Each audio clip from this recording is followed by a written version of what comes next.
Hello students, मेरा नाम है सूरज और मैं आपके मैथ्स और साइंस का टीचर हूँ। इस कोचिंग की शुरुआत भी मैंने ही करी है। तो कुछ भी स्टार्ट करने से पहले मैं आपको मेरा इंट्रोडक्शन दे देता हूँ। मैं 2013 से टीचिंग लाइन में हूँ। 2013 से बच्चों को पढ़ा रहा हूँ और हज़ारों बच्चों को पढ़ाया है। अगर मैं मेरे क्वालिफ़िकेशन की बात करूँ तो मैंने बीटेक करा था, लेकिन क्योंकि मेरा रुझान जो है वो टीचिंग में था तो उसके बाद मैंने बीएड भी कर लिया, जो कि टीचर का एक कोर्स होता है। ठीक है। बीएड करने के बाद मैंने 2 साल गवर्नमेंट एग्ज़ाम्स की तैयारी भी करी थी और फर्स्ट अटैम्प्ट में ही मैंने जितने भी गवर्नमेंट एग्ज़ाम्स की तैयारी करी थी वो सारे क्लियर हो गए। जिसमें से कुछ मैं आपको बताना चाहता हूँ। एक है इंटेलिजेंस ब्यूरो, आपने नाम सुना होगा। इंटेलिजेंस ब्यूरो का जो रिटन एग्ज़ाम है वो मैंने क्लियर कर रखा है। दूसरा है एसएससी सीजीएल, ये भी एक गवर्नमेंट डिपार्टमेंट में जो इंस्पेक्टर की पोस्ट होती है उसको फुलफिल करने के लिए ये एग्ज़ाम लिया जाता है। जो अलग अलग डिपार्टमेंट्स होते हैं, जैसे इनकम टैक्स हो गया, कस्टम हो गया, नारकोटिक्स हो गया, ड्रग्स हो गया, ये जो अलग अलग डिपार्टमेंट है ना, इनमें इंस्पेक्टर की पोस्ट जो होती है उसके लिए एग्ज़ाम कंडक्ट करवाया जाता है। तो इसमें भी मेरा सिलेक्शन हो चुका है। लेकिन क्योंकि मेरा जो इंटरेस्ट है वो टीचिंग लाइन में ज़्यादा है, इसीलिए मैंने इस कोचिंग की शुरुआत करी है। ठीक है, एक रीज़न तो ये है। दूसरा रीज़न मेरा कोचिंग स्टार्ट करने का ये है कि जब भी मैं हमारे एजुकेशन सिस्टम को देखता हूँ तो बड़ा फ्रस्ट्रेट सा हो जाता हूँ। फ्रस्ट्रेट होने का रीज़न ये है कि अगर हम 100 साल पहले की बात करें तो 100 साल पहले भी उसी तरीके से बच्चों को पढ़ाया जाता था जैसा कि आज पढ़ाया जा रहा है। ऐसी कोई भी चीज़ नहीं है जो 100 साल पहले जिस तरीके से होती थी आज भी उसी तरीके से हो रही है।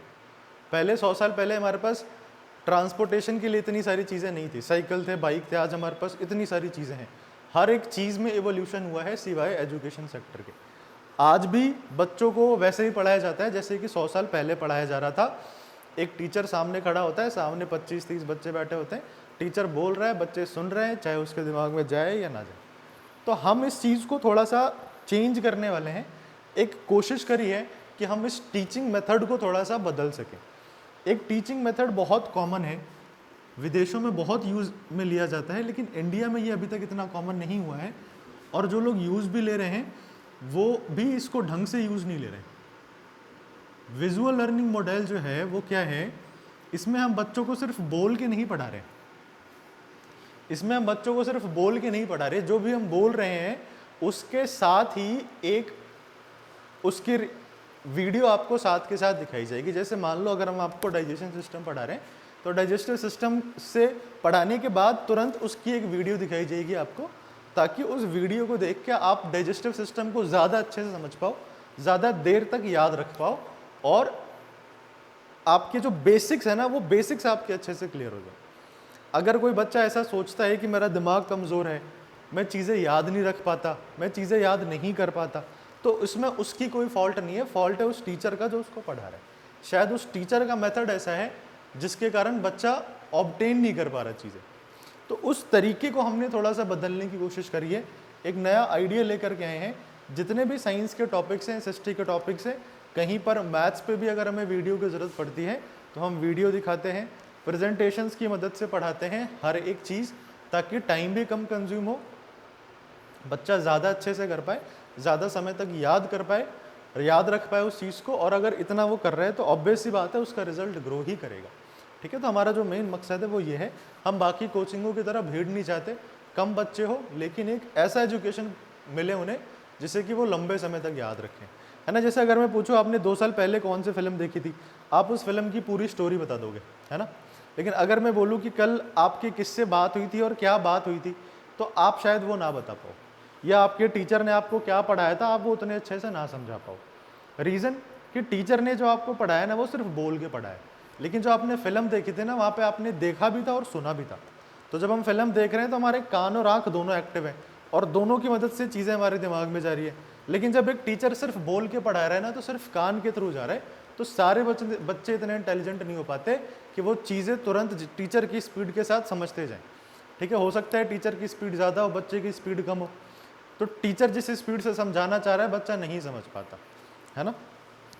इसीलिए हम क्या करते हैं, एक वीडियो दिखाते हैं ताकि जो थोड़ा स्लो लर्नर भी है, जिससे थोड़ा धीरे भी समझ में आता है, वो उस वीडियो को देख लेगा तो उसे आराम से समझ में आ जाएगा और लंबे समय तक समझ में आए। लंबे समय तक वो उसको याद रख सकता है। ठीक है, तो हमने एक थोड़ा सा चेंज करा है एजुकेशन सिस्टम को पढ़ाने के तरीके को। ठीक है, हमारे पास जो कंटेंट है वो हमारे खुद का है, हमने कहीं से उठाया नहीं है कि किसी सॉफ्टवेयर से हमने खरीद लिया, खुद डिज़ाइन करी है सारी पीपीटीज। जो यूट्यूब के जो वीडियोस हैं वो यूट्यूब के हैं, और वो इसलिए हैं यूट्यूब के। अब देखिए, अगर आप कहेंगे सर वीडियोस तो हम यूट्यूब पे भी देख सकते हैं, बच्चे आप बिल्कुल यूट्यूब पे वीडियोस देख सकते हो, लेकिन आप 10 वीडियो देखोगे तब जाके आपको एक ढंग की वीडियो मिलेगी जो आपके काम की हो, है ना। हमने आपके लिए वो काम कर दिया, हमने 10 वीडियो देखी, 15 वीडियो देखी, और एक वीडियो जो बेस्ट है आपके सिलेबस के लिए, आपके एग्जाम के लिए, आपके समझने के लिए, वो हम यहाँ पे आपको दिखाएंगे और साथ के साथ एक्सप्लेन भी करेंगे। यूट्यूब पे जितने अच्छे से आपको पढ़ाया जाता है ना, उससे ज़्यादा अच्छे से हम आपको समझाने की कोशिश करेंगे। ठीक है, चलो, तो आज जो हम चैप्टर स्टार्ट करने जा रहे हैं दैट इज़ रियल नंबर्स, है ना। आज जो हम चैप्टर स्टार्ट करने जा रहे हैं दैट इज़ रियल नंबर्स। अब ये रियल नंबर्स क्या होते हैं? रियल नंबर समझने के लिए हमें पहले नंबर समझना पड़ेगा कि नंबर्स क्या होता है। तो बेटा, जितनी भी चीज़ें हैं ना दुनिया में, जितनी भी क्वांटिटीज़ है, उन सबको मेज़र करने की ज़रूरत पड़ती है, और किसी भी चीज़ को मेज़र करने के लिए हमें नंबर्स चाहिए। जैसे अगर मैं बोलूँ तुम्हारा वेट कितना है, तुम बोलोगे सर 50 किलो, तो बेटा 50 एक नंबर ही तो है ना, तुमने उस नंबर का इस्तेमाल किया ना मेजरमेंट करने के लिए। या अगर मैं पूछूँ तुम्हारी हाइट कितनी है, तुम बोलोगे सर 5 फीट, तो वो 5 भी तो एक नंबर है ना, जिसको तुमने यूज़ में लिया है ना, अपना हाइट बताने के लिए। अब मैं पूछूँ तुम्हारे 9th क्लास में क्या नंबर आए थे, 8th क्लास में क्या नंबर आए थे, तुम बोलोगे सर 70%, 80%, तो वो 70 का एक नंबर ही तो है ना। तो हर बार जब हमें किसी चीज़ को मेज़र करना होता है तो वहाँ पे हमें नंबर्स की ज़रूरत पड़ती है। ठीक है, अब ये जो नंबर्स हैं ये 2 तरीके के होते हैं, है ना। ये जो नंबर्स हैं ये 2 तरीके के होते हैं। कौन कौन से तरीके के होते हैं देखेंगे। जितने भी नंबर्स हैं इनको हमने 2 पार्ट्स में डिवाइड कर रखा है। First is real numbers and the second one is imaginary numbers. ठीक है, रियल नंबर्स और इमेजिनरी नंबर्स। आज तक आपने जितने भी नंबर देखे हैं, वो सारे ही इमेजिनरी नंबर हैं। ठीक है, आज तक आपने जितने भी नंबर देखे हैं वो सारे इमेजिनरी नंबर हैं। तो अब कुछ बोलेंगे सर तो फिर रियल नंबर्स, सॉरी उल्टा बोल दिया मैंने, सॉरी। आज तक आपने जितने भी नंबर देखे वो सारे रियल नंबर हैं। ठीक है, वो सारे ही रियल नंबर है। तो अब बच्चे सोचेंगे सर इमेजिनरी नंबर क्या होता है फिर। तो बेटे, कभी आज तक आपने ऐसा नंबर देखा है रूट के अंदर नेगेटिव नंबर? नहीं देखा होगा। आप 10th क्लास में आ गए हो, आपने अभी तक ऐसा नंबर कहीं नहीं देखा होगा कि रूट के अंदर आपको नेगेटिव नंबर मिल जाए। तो जहाँ पे भी रूट के अंदर नेगेटिव होता है ना बच्चे, ऐसे नंबर्स को हम इमेजिनरी नंबर कहते हैं। और इसके बारे में हम पढ़ेंगे 11th क्लास में। एक चैप्टर है कॉम्प्लेक्स नंबर्स, जिसमें कि रियल नंबर और इमेजिनरी नंबर को यूज़ किया जाता है, जो कि 10th क्लास में हमारे काम का नहीं है। तो इमेजिनरी नंबर्स हमें नहीं पढ़ने, लेकिन क्या होते हैं वो मैंने आपको बता दिया। हमें क्या पढ़ने हैं? हमें पढ़ने हैं सारे रियल नंबर्स के बारे में। इसीलिए चैप्टर का नाम नंबर्स ना दे करके रियल नंबर्स है। हमें सारे रियल नंबर्स के बारे में पढ़ना है इस चैप्टर में। अब कौन कौन से रियल नंबर्स होते हैं वो एक बार मैं आपको बता देता हूँ, ताकि ये जो चीज़ें अब मैं आपको बताने जा रहा हूँ ना, ये 10th की नहीं है। आप अगर 10th में है तो आपको ये सारी चीज़ें आनी चाहिए थी, लेकिन आप भूल गए होंगे या आपकी शायद अच्छी स्टडी नहीं हुई होगी पहले, तो इसीलिए हम थोड़ा सा रिवाइज कर लेते हैं नंबर्स के बारे में, क्योंकि ये नंबर्स बार बार हमारे बार बार हमसे पूछे जाएंगे, हमारे क्वेश्चनों में होंगे। ठीक है, जो पहले टाइप का नंबर है that is natural number. Natural number क्या होते हैं? नेचुरल नंबर वो नंबर्स होते हैं जो कि 1 से शुरू होते हैं, यानी कि 1 के बाद जितने भी नंबर्स हैं ना, ये सारे ही नेचुरल नंबर्स कहलाते हैं। 1 के बाद जितने भी नंबर्स आते हैं वो सारे ही नेचुरल नंबर्स कहलाते हैं। जब हम काउंटिंग 1 से शुरू कर रहे हैं तो यानी हम नेचुरल नंबर्स की काउंटिंग कर रहे हैं। ठीक है, जैसे अगर मैं पूछूँ आपसे आपकी क्लास में कितने बच्चे हैं, है ना, तो आप ऐसे ही तो काउंटिंग शुरू करोगे ना, 1 2 3 4, यानी हम किसकी काउंटिंग कर रहे हैं? हम नेचुरल नंबर्स की काउंटिंग कर रहे हैं। ठीक है, दूसरा है हमारे पास होल नंबर। होल नंबर क्या होते हैं? जहाँ पे हम काउंटिंग 0 से शुरू कर रहे हैं। जहाँ पर 0 से काउंटिंग शुरू करते हैं वैसे नंबर्स को हम होल नंबर्स कहते हैं। ये भी इन्फिनाइट तक होते हैं। ठीक है, तो बच्चे अगर आप ध्यान से देखो एक चीज़ को, अगर आप मेरी नज़र से घूर के देखो तो आपको पता चलेगा कि होल नंबर में भी सारे नेचुरल नंबर छुपे हुए हैं। तो जितने भी नेचुरल नंबर्स हैं ना वो सारे होल नंबर्स भी कहलाते हैं। ये बात को आप हमेशा ध्यान रखना। जितने भी नेचुरल नंबर्स हैं वो सारे होल नंबर्स भी कहलाते हैं, लेकिन सारे होल नंबर नेचुरल नहीं हो सकते, क्योंकि एक 0 ऐसा है जो सिर्फ होल नंबर है, नेचुरल नहीं है। ठीक है। तो सारे जो नेचुरल नंबर्स हैं वो सारे होल नंबर्स भी हैं, लेकिन सारे होल नंबर्स नेचुरल नंबर्स नहीं है, एक जीरो हमारे पास एक्स्ट्रा है। ठीक है, कभी कभी काउंटिंग हमें जीरो से भी शुरू करनी पड़ती है। जैसे मैं आपसे पूछूं वाटर का फ्रीजिंग पॉइंट क्या है, तो आप क्या कहेंगे? आप कहेंगे सर वाटर का फ्रीजिंग पॉइंट होता है 0 डिग्री सेल्सियस। तो हमने इस्तेमाल किया ना जीरो को भी, हमने इस्तेमाल किया ना जीरो को भी। तो जहाँ पे भी हमें जीरो की काउंटिंग भी यूज में लेनी पड़े तो हम कहेंगे कि हम होल नंबर्स की काउंटिंग करें। ठीक है, क्लियर है होल नंबर? आगे बढ़ते हैं। नेक्स्ट जो हमारा नंबर है दैट इज प्राइम नंबर। अब प्राइम नंबर जो है वो इस चैप्टर के लिए बड़ा इंपॉर्टेंट है, क्योंकि बार बार आपको ये दिखेगा, प्राइम नंबर आपको दिखेगा ही दिखेगा। ठीक है, प्राइम नंबर क्या होता है? प्राइम नंबर वो सारे नंबर्स होते हैं जो सिर्फ खुद की टेबल में आते हैं, जो किसी और से डिविजिबल नहीं होते, जो किसी और के टेबल में नहीं आते। ये तो एक डेफिनेशन हो गई। अगर हम इस दूसरे डेफिनेशन की बात करें तो प्राइम नंबर्स वो नंबर्स होते हैं जिनके सिर्फ दो ही फैक्टर है, एक 1 और एक वो खुद। जैसे मैं 2 की बात करूं तो 2 के सिर्फ दो ही फैक्टर है, एक 1 है और एक 2 है, तीसरा इसका कोई फैक्टर नहीं है। मैं 3 की बात करूं, ये भी किसी के टेबल में नहीं आता, इसके भी दो ही फैक्टर है, एक 1 और एक 3, तो ये भी हमारा एक प्राइम नंबर है। 5 की बात करूं, इसके भी दो ही फैक्टर है, एक 1 और एक ये खुद, ये भी किसी के टेबल में नहीं आता, ये भी एक प्राइम नंबर है। ठीक है, प्राइम नंबर समझ में आ गए।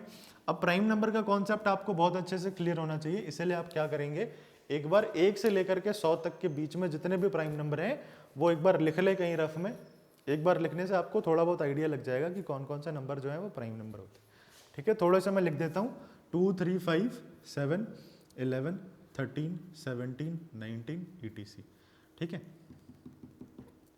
अब कुछ बच्चे सोच रहे होंगे कि सर ने 2 से क्यों शुरू किया, 1 क्यों नहीं लिया? तो बेटा 1 जो है ना वो एक स्पेशल नंबर है, ये प्राइम नंबर नहीं कहलाता। ठीक है, प्राइम नंबर वो इसलिए नहीं कहलाता क्योंकि 1 जो है इसका सिर्फ एक ही फैक्टर है 1, दूसरा तो इसका फैक्टर ही नहीं है ना, तो इसलिए 1 को प्राइम नंबर नहीं कहा जाता, हमेशा ध्यान रखना। ठीक है, 1 is not a prime number. ठीक है, बच्चे कंफ्यूज नहीं रहेंगे इसमें। चलो, अब प्राइम नंबर के बाद कौन सा नंबर आता है? प्राइम नंबर के बाद आता है कंपोजिट नंबर। ठीक है, कंपोजिट नंबर क्या होता है? कंपोजिट नंबर बहुत सिंपल सा डेफिनेशन है, वो सारे नंबर्स जो कि प्राइम नहीं है वो कंपोजिट नंबर कहलाते हैं। बहुत सिंपल सा डेफिनेशन है, क्या कहा मैंने? वो सारे नंबर जो कि प्राइम नहीं है वो सारे कंपोजिट नंबर्स हैं। जैसे कि 2 तो हमारा प्राइम था, 3 तो हमारा प्राइम था, 5 भी प्राइम था, लेकिन इसके बीच में एक नंबर छुपा हुआ है 4। ये जो 4 है ना ये कंपोजिट नंबर है। पहचानने का तरीका कि इसके 2 से ज़्यादा फैक्टर्स हो, यानी एक तो एक ही होगा, एक ये खुद होगा, और एक कोई और हो, किसी और नंबर से भी ये डिविजिबल हो, किसी और के टेबल में भी आता हो, जैसे कि 2, ये 2 के टेबल में भी आता है ना, तो इसके 2 से ज़्यादा फैक्टर्स हो गए ना। वैसे ही 6, एक तो ये 1 के टेबल में आता है, एक ये 6 के टेबल में आता है, और अगर हम ध्यान से देखें तो ये 2 और 3 के टेबल में भी आता है। तो जिनके 2 से ज़्यादा फैक्टर्स हो वो सारे नंबर्स कंपोजिट नंबर्स कहलाते हैं, पहले डेफिनेशन। दूसरे डेफिनेशन, जो किसी और के टेबल में भी आते हो वो कंपोजिट नंबर्स।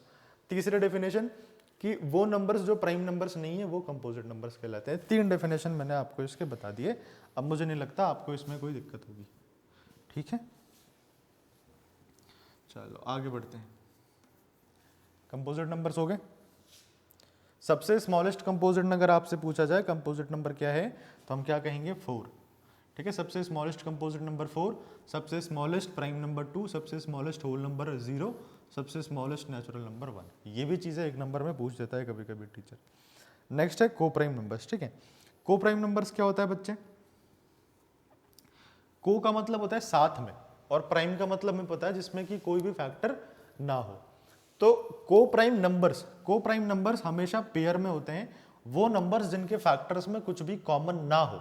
जरूरी नहीं है कि वो प्राइम हो, ध्यान से सुनेंगे मेरी बात।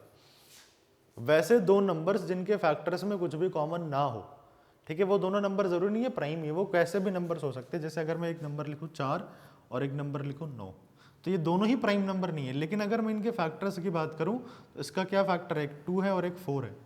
1 को काउंट नहीं करेंगे क्योंकि 1 तो सबका ही फैक्टर है। और 9 की अगर मैं बात करूं तो इसके फैक्टर्स है 3 और 9। फैक्टर का मतलब वो जो इसको डिवाइड कर दे कंप्लीटली। तो 4 और 9 के फैक्टर में कुछ भी कॉमन है क्या? देखो नहीं है, यहाँ पे 2 और 4 है, यहाँ पे 3 और 9 है, कुछ भी कॉमन नहीं है। तो वैसे दो नंबर्स जिनके फैक्टर्स में कुछ भी कॉमन नहीं होता, वो नंबर्स जो हैं वो हमारे को प्राइम नंबर्स कहलाते हैं। ठीक है, बहुत सारे एग्जाम्पल हो सकते हैं। 15 और 8, 15 के फैक्टर्स क्या क्या हैं, 3 है, 5 है और 15 है। लेकिन और 18 के 8 के फैक्टर्स कौन कौन से हैं, 8 का 2 है, 4 है और 8 है। तो इनके फैक्टर्स बहुत सारे हो सकते हैं, लेकिन इनके फैक्टर्स में कुछ भी कॉमन नहीं होना चाहिए, ठीक है, 1 के अलावा, क्योंकि 1 तो सारे नंबर्स में आता है ना। वैसे नंबर्स जिनके फैक्टर्स में कुछ भी कॉमन नहीं होता वो सारे नंबर्स कहलाते हैं कोप्राइम नंबर्स, ठीक है। क्लियर है बच्चे, आगे बढ़ते हैं।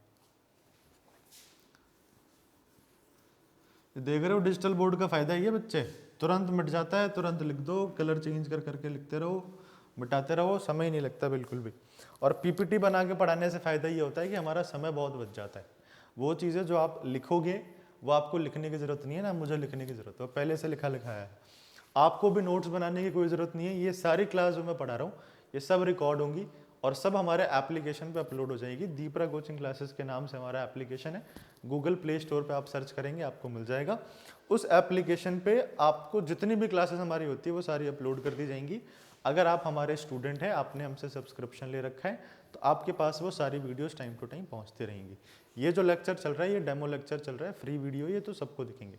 जिनके पास हमारा सब्सक्रिप्शन है उनको हर एक सब्जेक्ट की सारी क्लासेस टाइम टू टाइम मिलती रहेंगी, ठीक है।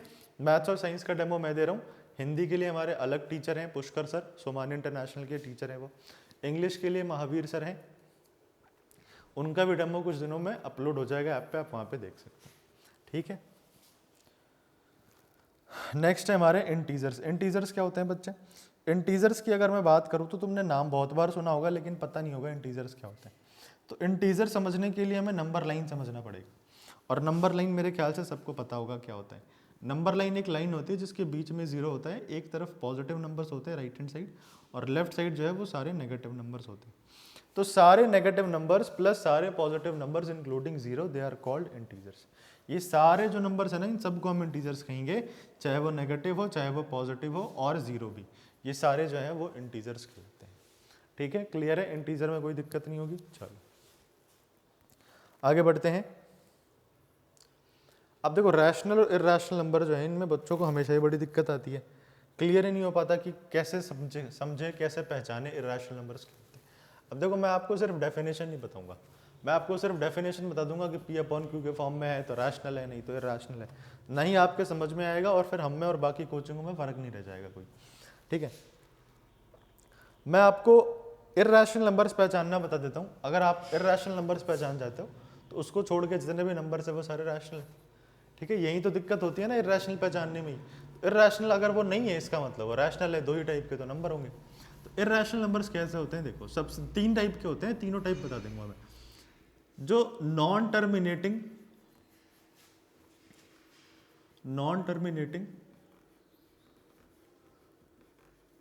And non repeating numbers.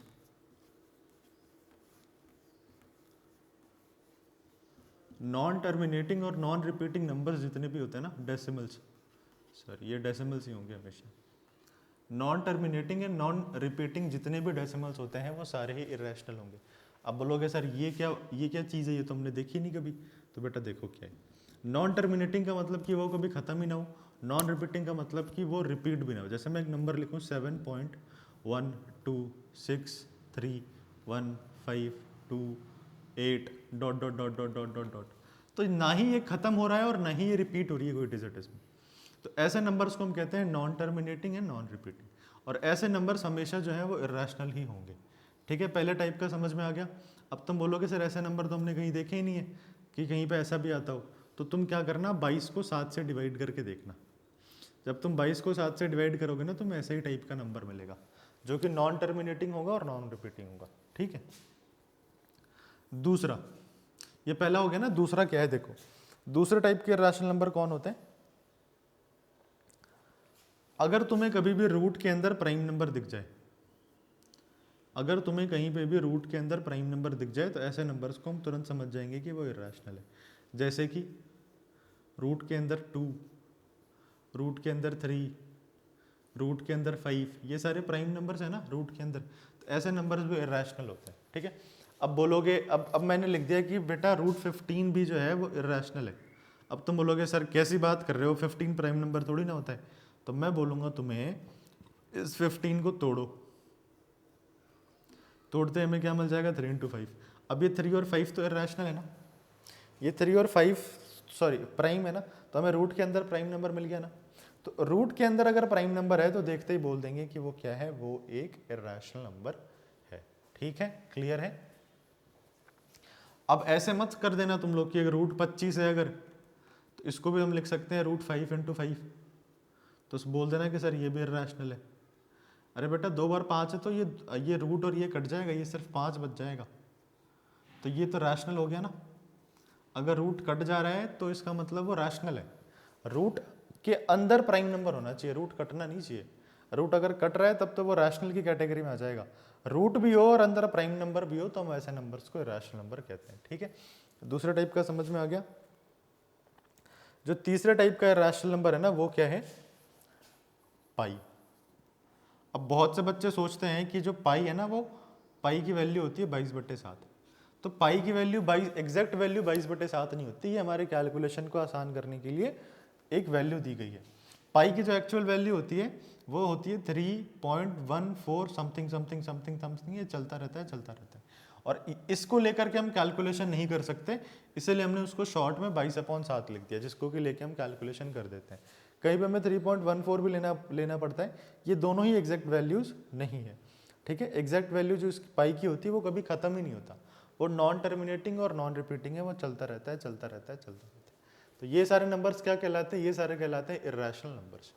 तो इनको छोड़ के अब जितने भी नंबर तुम्हारे दिमाग में आ रहे हैं, इनको छोड़ के जितने भी नंबर तुम्हारे दिमाग में आ रहे हैं ना, वो सारे ही अब रैशनल नंबर कहलाएंगे। ठीक है, जैसे कि P/Q वाला कॉन्सेप्ट तो पता ही होगा तुम्हें, वो सारे नंबर जो P/Q के फॉर्म में हो और कंडीशन ये है कि जो नीचे वाला टर्म है वो 0 नहीं होना चाहिए।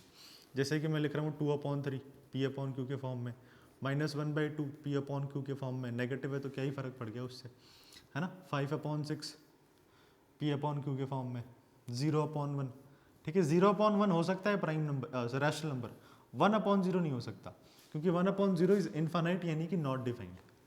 ठीक है, तो इसीलिए Q की वैल्यू जो है ना, उसको कभी भी 0 वो नहीं हो सकती।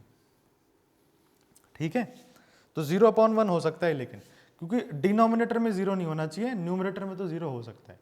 ठीक है, अगर मैं सिर्फ 5 लिख रहा हूँ ना, तो 5 के नीचे कुछ भी नहीं है यानी कि 1 है, यानी ये भी P/Q के फॉर्म में, यानी कि ये भी हमारा रैशनल नंबर है। ठीक है, सारे जितने भी नंबर तुम्हारे दिमाग में आ रहे हैं ना, वो सारे ही रैशनल है, बस इन तीनों को छोड़ के। ठीक है, अगर किसी के साथ पाई लगा है ना, जैसे मैं लिख दूं 3 पाई, तो 3 पाई एक इरेशनल नंबर है, क्योंकि पाई जुड़ा हुआ है, एक इरेशनल नंबर जुड़ा हुआ है उसके साथ। ठीक है, तो अगर इन तीनों टाइप के तुम्हें नंबर्स दिख जाते हैं कहीं पे, तो तुम बोल देना कि सर वो इरेशनल नंबर है। नहीं दिखे अगर, तो तुम तुरंत क्या बोलोगे, सर वो रैशनल नंबर है। क्लियर है मेरी बात, क्लियर है। चलो बहुत बढ़िया, आगे बढ़ते हैं। अब देखो HCF और एलसीएम का कॉन्सेप्ट है ना। HCF और एलसीएम क्या होता है, HCF और एलसीएम आप 5th क्लास से निकालना सीख रहे हो। ठीक है, अभी भी आपको HCF और एलसीएम ही निकालना है। देख रहे हो हमारा एजुकेशन सिस्टम, एक ही चीज़ हर साल पढ़ाया जा रहा है हमें, और बहुत से बच्चे जिनको अभी भी नहीं आता। तो HCF और एलसीएम निकालने के ना बहुत सारे तरीके होते हैं। हमें इस क्लास में 2 तरीके पढ़ने। ठीक है, हमें इस क्लास में 2 तरीके पढ़ने। जो पहला तरीका है that is prime factorisation method, हम उसको कहते हैं प्राइम फैक्टराइजेशन मेथड। ठीक है, हम उसको कहते हैं प्राइम फैक्टराइजेशन मेथड। इस मेथड से हम HCF कैसे निकालेंगे और एलसीएम कैसे निकालेंगे देखेंगे सारे बच्चे। प्राइम फैक्टराइजेशन मेथड से निकालने के लिए हमें पहले जो भी नंबर्स दिए हुए उनका प्राइम फैक्टराइजेशन करना पड़ेगा, जिसको कि हम इस तरीके से करते हैं। इस तरीके को हम रिपीटेड डिवीजन भी बोलते हैं, लेकिन क्योंकि हमें सिर्फ प्राइम नंबर्स को इस्तेमाल करना है, इसीलिए इसे प्राइम फैक्टराइजेशन कहा गया। ठीक है, तो सबसे छोटा प्राइम नंबर खोजो जिससे कि 36 डिवाइड हो जाए, है ना। तो कौन सा सबसे छोटा नंबर होगा, 2 से कितनी बार में जाएगा, 18 बार में। फिर वापस ये 2 से जा सकता है 9 बार में। ये 9 किससे जाएगा, 3 से। तो एक चीज़ हमेशा याद रखेंगे बच्चे कि जब भी हम प्राइम फैक्टराइजेशन कर रहे हैं, यहाँ पे जो नंबर्स है वो हमेशा प्राइम नंबर ही होने चाहिए। प्राइम नंबर के अलावा किसी और नंबर को इस्तेमाल कर दोगे तो सवाल ही गलत हो जाएगा तुम्हारा। ठीक है, तो 36 का हमने प्राइम फैक्टराइजेशन कर दिया। प्राइम फैक्टराइजेशन करने के बाद हम उसको ऐसे लिख सकते हैं क्या, 36 कलर कैसे नहीं चेंज हो गए हैं? हाँ, क्या आया था 36 का 2 इंटू 2 इंटू 3 इंटू 3 है ना, तो 2 इंटू 2 इंटू, यही आया था 36 का फैक्टराइजेशन। दूसरा नंबर क्या था हमारे पास 48, 48 का कर दो प्राइम फैक्टराइजेशन, है ना, 2 से 24, 2 से 12, 2 से 6, 2 से 3, 3 से 1, ठीक है। तो सेम चीज़ अब हमें 48 की भी लिखनी है ना, क्या क्या फैक्टर्स है इसके, 2 इंटू 2 इंटू 2 इंटू 2 इंटू 3, यानी कि 4 बार तो 2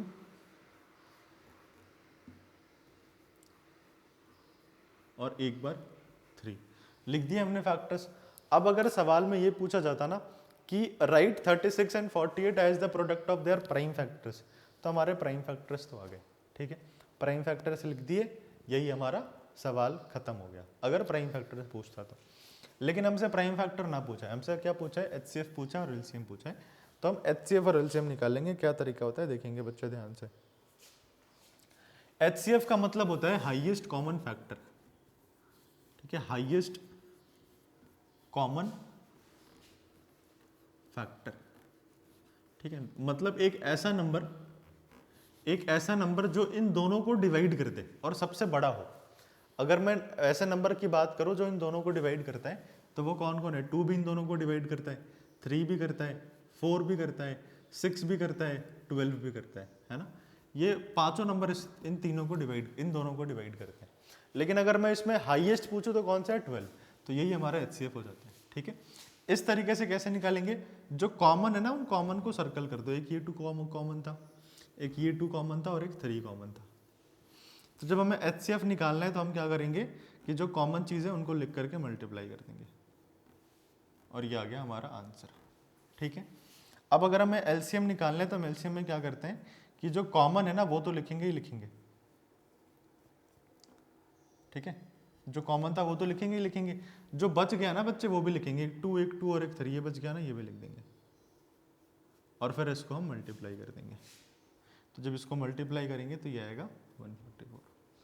एलसीएम की अगर हम थ्योरेटिकल मीनिंग की बात करें तो एलसीएम का मतलब होता है लोएस्ट कॉमन मल्टीपल, यानी एक ऐसा नंबर जो इन दोनों से डिवाइड हो जाए, ठीक है, फर्क समझना है। एचसीएफ वो होता है जो इन दोनों को डिवाइड कर दे और एलसीएम वो होता है जो इन दोनों से डिवाइड हो जाए, ठीक है, और सबसे छोटा नंबर, क्योंकि ऐसे बहुत सारे नंबर हैं जो इन दोनों से डिवाइड हो जाएंगे लेकिन उनमें जो सबसे छोटा है ना वही तो हमारा एलसीएम है, ठीक है, और एक ऐसा नंबर जो इन दोनों को डिवाइड कर दे उसमें जो सबसे हाईएस्ट है वही हमारा एचसीएफ है, ठीक है। तो 2 नंबर के एचसीएफ एलसीएम आए तो हम इस तरीके से कर सकते हैं। कभी कभी हो सकता है तुमसे 3 नंबर का भी पूछ ले तो हम घबराएंगे थोड़ी ना, हम थोड़ी ना घबराने वाले बच्चे हैं, हम कभी नहीं घबराएंगे। हम क्या करेंगे, जो तीसरा नंबर है, मान लो यहाँ पे एक और नंबर दे दे 72, तो हम क्या करेंगे 72 का भी प्राइम फैक्टराइजेशन करेंगे, ठीक है, कर दिया प्राइम फैक्टराइजेशन, जो आया वो यहाँ पे लिख देंगे, लिख दिया, और उसके बाद जो तीनों में कॉमन है वो हमारा एचसीएफ, और एलसीएम लिखने के लिए जो कॉमन है वो तो लिखेंगे लिखेंगे, जो बच गया उसको भी मल्टीप्लाई कर देंगे, दैट इज हमारा एलसीएम। किसी को कोई दिक्कत है?